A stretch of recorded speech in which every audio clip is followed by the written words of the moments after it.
Let us see the next property, atomic and ionic radii. See, atomic and ionic radii of this lithium, sodium, potassium, rubidium, cesium and francium.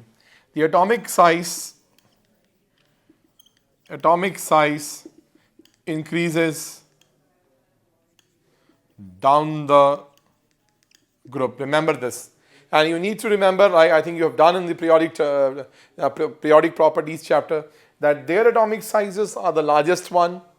They are very large in their size, and we know that in the periodic table along the period the atomic size decreases. So they are in a respective periodic table, what we find is their sizes are very large.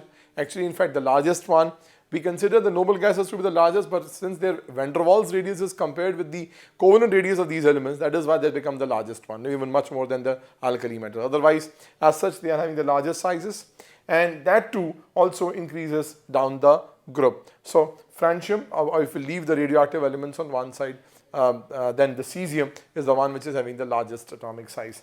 The same trend is followed for ionic radii, that they will be having very large ionic sizes, of course, and their ionic sizes increases down the group.